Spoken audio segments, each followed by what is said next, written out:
Pemirsa, 8 bulan mengalami lumpuh karena alami kecelakaan kerja seorang warga di Oki, butuh bantuan dari pemerintah untuk menghidupi keempat anaknya.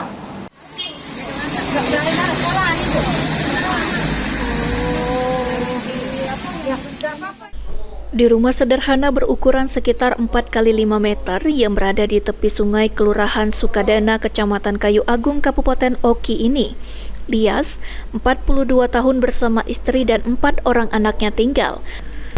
Pria yang sehari-hari bekerja sebagai buruh bangunan dan pencari barang bekas ini kini tak bisa lagi bekerja.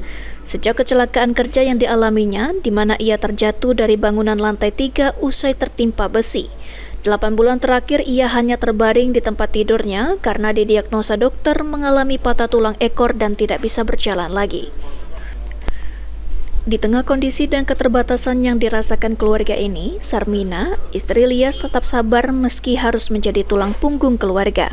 Setiap hari ia menjadi buruh cuci rumah tangga, bahkan sembari mengumpulkan rongsokan. Ini harus ia lakukan untuk bertahan memenuhi kebutuhan sehari-hari, mulai dari biaya sekolah keempat anaknya dan sewa rumah setiap bulan.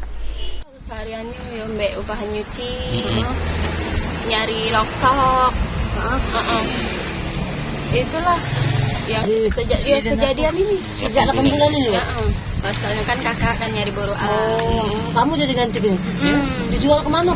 Jual di agennya di para depot dalam itu. Berapa bisa dapat?